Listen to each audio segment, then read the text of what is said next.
കണ്ടതുപോലെ തന്നെ മാത്തമാറ്റിക്സ് ഒളിമ്പ്യാഡിനെ കുറിച്ച് ഇനി ഒരു മുഖവരുടെ ആവശ്യം ഉണ്ടാവില്ല. ഒരുപാട് വീഡിയോസിൽ നമ്മൾ കണ്ടതാണ് മാത്തമാറ്റിക്സ് ഒളിമ്പ്യാഡ് എന്താണെന്നും അതിൻ്റെ ബാക്കി ഡീറ്റെയിൽസും മക്കൾ കണ്ടതാണ്. അപ്പോൾ നിങ്ങളെല്ലാവരും അറിയുന്ന പോലെ തന്നെ മാത്തമാറ്റിക്സിൽ ഹൈലി പാഷനേറ്റ് ആയിട്ടുള്ള ഭയങ്കര സ്കിൽഡ് ആയിട്ടുള്ള എന്ന് വെച്ചാൽ മാത്തമാറ്റിക്സിൽ എപ്പോഴും ടോപ്പ് സ്കോർ കിട്ടണമെന്നൊന്നുമില്ല, പക്ഷേ മാത്തമാറ്റിക്സിൽ ഇഷ്ടപ്പെടുന്നവരായാലും മതി. നിങ്ങൾക്കൊരു ഓപ്പർച്യൂണിറ്റിയാണ് മക്കളെ എന്ത് നമ്മുടെ ഒളിമ്പ്യാഡ് എക്സാം എന്ന് പറയുന്നത്. അതായത് കൂടുതൽ പസിൽ സോൾവിങ് ആയിട്ടുള്ള കാര്യങ്ങൾ ഇഷ്ടപ്പെടുന്ന, അതേപോലെ തന്നെ അനാലിറ്റിക്കൽ സ്കിൽസ് ഉള്ള ലോജിക്കൽ തിങ്കിങ് ഇഷ്ടപ്പെടുന്നവരാണെങ്കിൽ നിങ്ങൾക്കുള്ള ഒരു ബെസ്റ്റ് ഓപ്ഷൻ എന്ന് പറയും. അതായത് നമ്മളെല്ലാവരും ആഗ്രഹിക്കുന്ന കാര്യമാണ് നമുക്കൊരു ഇൻ്റർനാഷണൽ ലെവലിൽ റെക്കഗ്നേഷൻ എന്ന് പറയുന്നത് അല്ലേ. ഇപ്പോൾ സർട്ടിഫിക്കറ്റിനും സ്കോളർഷിപ്പിനൊക്കെ പുറമേ ആയിട്ട് ഒരു ഇൻ്റർനാഷണൽ ലെവലിൽ റെക്കഗ്നേഷൻ കിട്ടുക എന്ന് പറയുമ്പോൾ വളരെ വലിയൊരു കാര്യം തന്നെയാണ്. അതും ഇന്ത്യയെ റെപ്രസെൻ്റ് ചെയ്തുകൊണ്ട് മത്സരിക്കാൻ പറ്റുമെന്ന് പറയുമ്പം അത് അതിനേക്കാൾ വലിയൊരു കാര്യം തന്നെയാണ് അല്ലേ.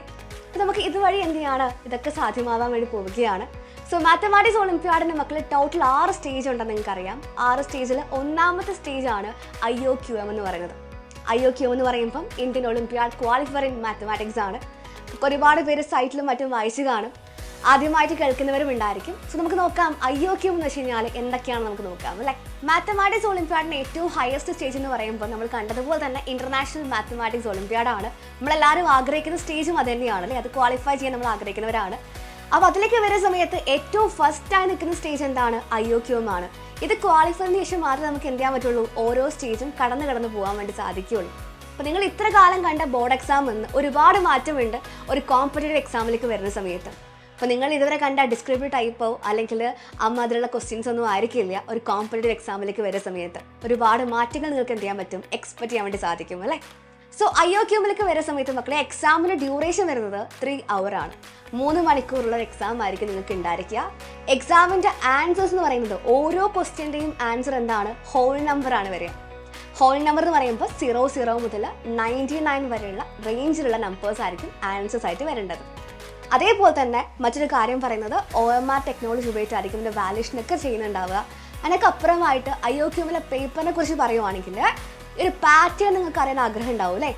2 മാർക്കിന് 10 ക്വസ്റ്റ്യൻസ് ഉണ്ടാവും, 3 മാർക്കിന് 10 ക്വസ്റ്റ്യൻസ്, 5 മാർക്കിന് 10 ക്വസ്റ്റ്യൻസ്. ഇങ്ങനെയായിരിക്കും എന്തുണ്ടാവുക, എക്സാം പാറ്റേൺ പോകുന്നുണ്ടാവുക. അപ്പോൾ നിങ്ങൾ ചെയ്യേണ്ട കാര്യം എന്താണ്, നിങ്ങൾ ഇതുവരെ കണ്ട എക്സാംസ് ഒരുപാട് മാറ്റമുള്ളത് കൊണ്ട് തന്നെ നിങ്ങൾ എന്ത് ചെയ്യേണ്ട ആവശ്യമുണ്ട്, പ്രിപ്പറേഷൻ ഭയങ്കരമായിട്ട് ചെയ്യേണ്ടതുണ്ട്. നിങ്ങൾ ഇപ്പോഴും ചിന്തിക്കുന്ന കാര്യം എന്താണ്, നമ്മൾ എവിടെ നിന്നാണ് പഠിച്ചു തുടങ്ങേണ്ടത്, എന്തൊക്കെയാണ് ഇതിൽ പഠിക്കേണ്ടത്, സ്റ്റിൽ നമ്മൾ കൺഫ്യൂസ്ഡ് ആയിരിക്കും. അപ്പോൾ ഇത്രയും ഒരു അടിപൊളി എക്സാമിന്, ഇത്രയും ഒരു വലിയൊരു എക്സാമിന് പ്രിപ്പയർ ചെയ്യാന്ന് പറയുമ്പം നമ്മളെ കൊണ്ട് ഒറ്റയ്ക്ക് സാധിക്കുന്ന ഒരു കാര്യമല്ല. സോ നമുക്ക് തീർച്ചയായിട്ടും എന്തെങ്കിലും ആവശ്യമുണ്ട്, ഒരു പ്രോപ്പറായിട്ടുള്ള കോച്ചിങ് ആവശ്യമുണ്ട്. സോ മക്കൾ ആരും ടെൻഷൻ അടിക്കേണ്ട ആവശ്യമില്ല. ഈ ഒരു അക്കാദമിക് ഇയർ മുതൽ തന്നെ Xylem നിങ്ങൾക്കായിട്ട് എന്ത് ചെയ്യുന്നുണ്ട്, IOQMൻ്റെയും അതേപോലെ തന്നെ അടുത്ത സ്റ്റേജ് ആയിട്ടുള്ള RMO എന്ന് പറയുന്ന റീജിയണൽ മാത്തമാറ്റിക്സ് ഒളിമ്പ്യാഡിൻ്റെയും കോച്ചിങ് പ്രൊവൈഡ് ചെയ്യുന്നുണ്ട്. സോ ഇനി ആ ടെൻഷൻ്റെ ആവശ്യമില്ല, നമുക്ക് എന്ത് ചെയ്യാം, അടിപൊളിയായിട്ട് പഠിച്ചുകൊണ്ട് തന്നെ മാത്തമാറ്റിക്സ് ഒളിമ്പ്യാഡിനെ നേരിടാൻ വേണ്ടി സാധിക്കും.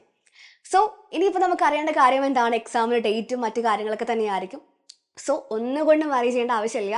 എക്സാം സംബന്ധിച്ച മറ്റെല്ലാ ഇൻഫർമേഷൻസും ലഭിക്കാൻ വേണ്ടി പോകുന്ന ഈ ഒരു ചാനൽ തന്നെയായിരിക്കും. സോ എല്ലാ അപ്ഡേറ്റ്സുകളും നിങ്ങൾക്ക് എന്ത് ചെയ്യും, ഈ ചാനൽ തന്നെ ഉടൻ തന്നെ മക്കളെ അപ്ലോഡ് ചെയ്യുന്നതായിരിക്കും. സോ മക്കളെ എന്ത് ചെയ്യുക, ചാനൽ സബ്സ്ക്രൈബ് ചെയ്യാൻ വിട്ടുപോയിട്ടുള്ള ആരെങ്കിലും ഉണ്ടെങ്കിൽ ഇപ്പോൾ തന്നെ പോയിട്ട് എന്ത് ചെയ്യുക, സബ്സ്ക്രൈബ് ചെയ്യുക.